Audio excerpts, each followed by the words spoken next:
Good afternoon, CUBE community, and welcome back to day 2 of our 4 days of coverage here at Mobile World Congress in Barcelona, Spain.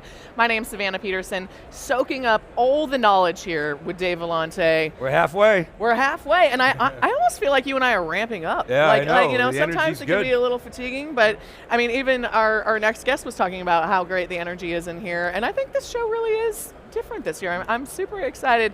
Nevash is a CUBE alumni and a radiant person, I can already tell. Thank you so much for coming to hang out with us today. Thank you so much for having me. It's a pleasure to see you and meet you again. Yes, we love having you on. And I'm sorry I missed you last time. Dave and I were both very intrigued when we were doing our homework before this interview, and we saw your very catchy title for the talk that you're giving tomorrow. Right. Tell us what you're going to be talking about. Give us a little preview if you can. Okay, so I actually am engaged in 4 panel discussions this year. So I think the one you're referring to is Agentic AI and the web is dead. And look, there has been some fundamental shifts. I worked in telecom myself for about 20 years, and there were instances where if you were a customer, you had to wait for a while to be served. When you were served, you had to wait to get your issue resolved, but I think now it's more about how do you shift to being proactive and predictive.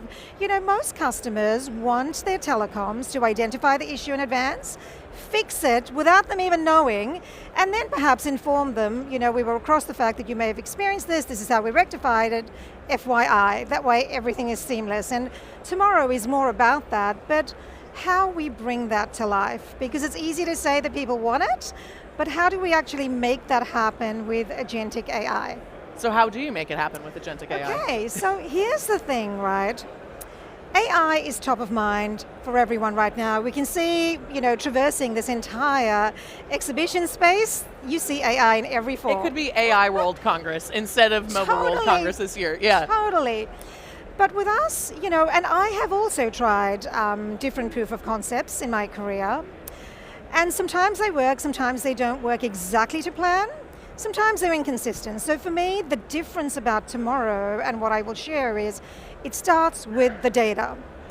It's your foundation. If your data is clean, unified, organized in tables where you can apply your data science, you have a much better way to then apply your AI.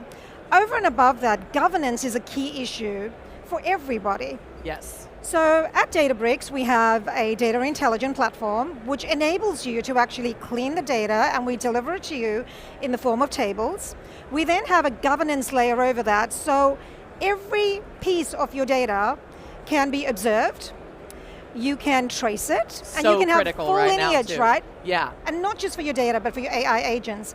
And what we see, like with Agentic AI, it's about, if you look at telco, to solve any problem is a little bit complex. So if you call and say, I have a billing issue, why is my bill higher? You would find that someone has to look at the last 2 bills, look at your contract, figure out what's different. With Agentic AI, you could have one agent looking at the bill, one agent looking at your contract, one agent looking at your NPS when you are due to have an expired contract. It picks up all the data in seconds and presents the answer to you, or the contact center. You are really speaking my language right now, because I have been avoiding what I know will probably be a 3-hour phone call with my cell phone provider because of a bill that was egregiously high for who knows what. This is going to impact both those human agents on that side, as well as the wonderful customers of that. Getting to design this type of magic must feel pretty exciting right now. I am more inspired now than I have ever been, because even the use cases that we have with our customers, it's not providing small changes and small impact. No. The impact is actually huge, and the benefit is for the individual, for people who can do other things that they enjoy, and also customers don't care about what technology you have, like you. You just want your problem solved fast, and I think this has the ability to transform all of that and deliver much better results. To say that you're more inspired than you've ever been with your impressive career, I think is really saying something. One of the things that you told me last time we talked was that the telco industry tends to automate back office first, like finance, maybe IT, but they have to learn to integrate multiple complex workflows. That's what agents are designed to do. And so, I wonder if you could share your vision for how the telco industry changes its workflows with agentic. Sure, I think typically if you look at the telco industry, you would find customer experience business units, you would find network business units, you would find service delivery business units. And the way I see the future is about not having those siloed data sets, but integrating them. Because if you are a customer and you have an issue, it could relate to something that's happening back of house, front of house, or in the network. And to actually deliver the right answer, you need to understand the data. Or, if you look at it the other way around, if you have a network issue, first thing you need to do, other than figuring out how to fix it, is which customers are impacted. Yeah. And it's critical now that that data is arranged in a way where it's beneficial to all parts of the business. Because as a customer, as I said, you want the outcome rather than having to be moved from one part of the business to the other part of the business.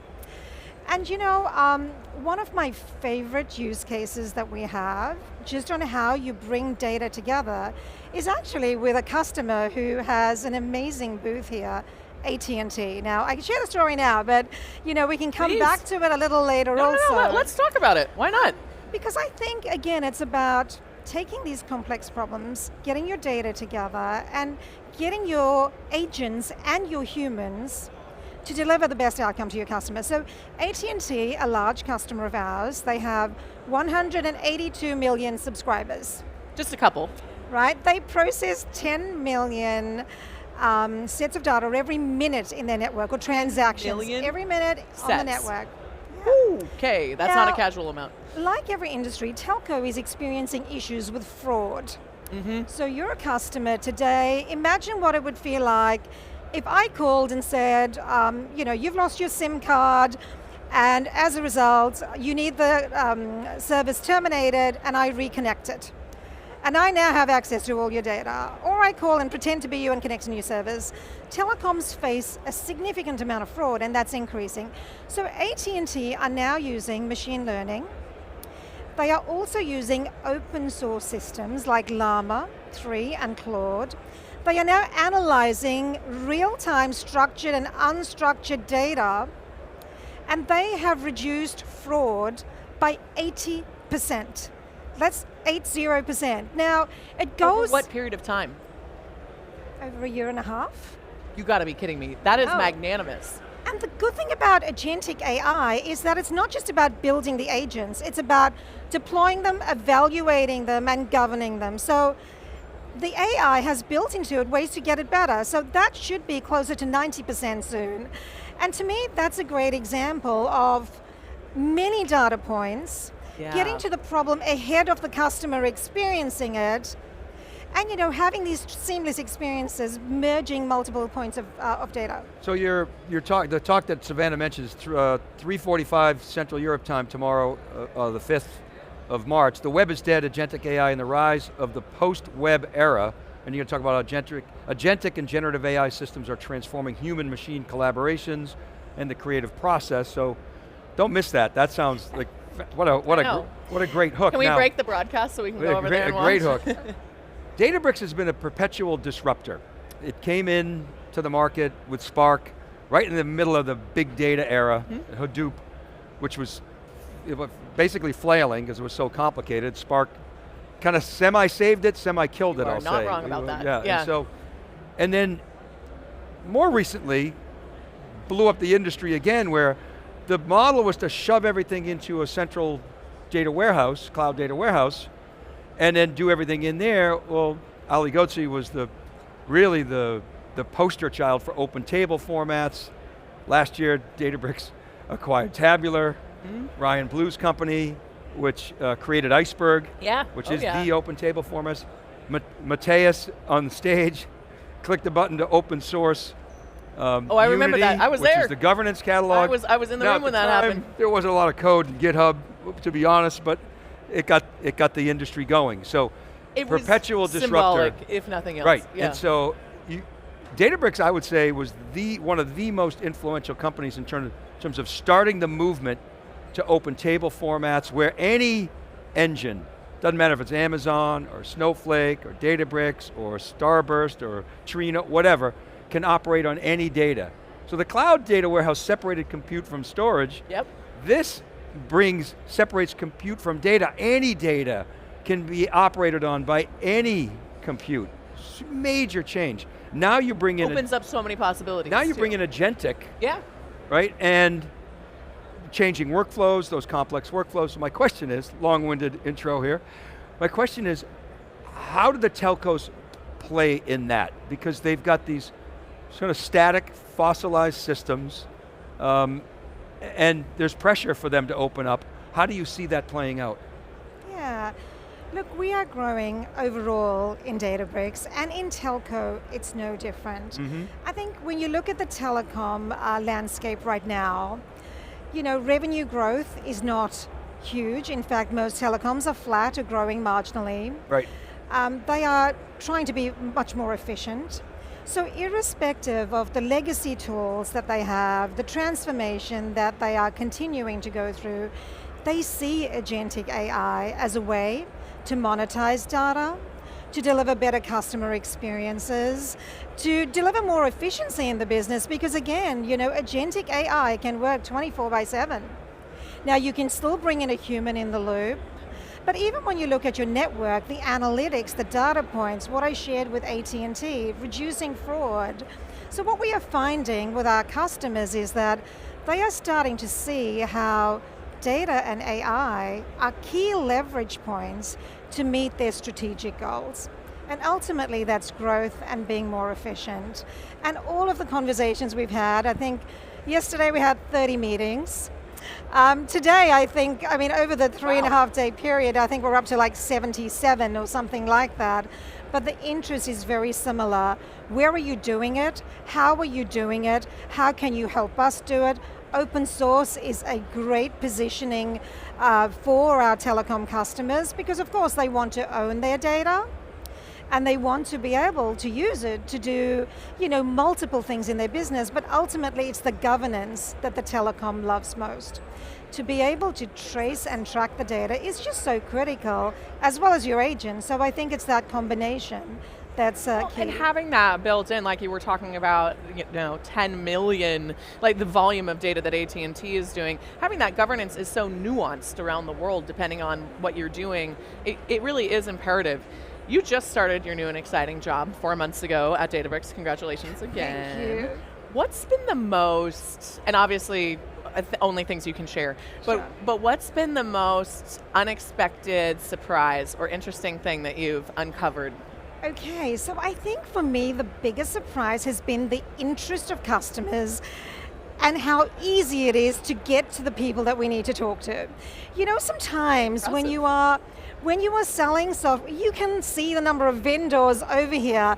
It's actually, you're struggling for mind share and mind space. And when you look around, even when I walk around, and again, I've been in a telco for a long time, and I'm now working on the opposite side, trying to get the attention of telecom leaders. And I think what I'm most humbled about is that leaders are willing to listen and learn. They've heard about Databricks. We've got an amazing set of leaders who started way before I arrived.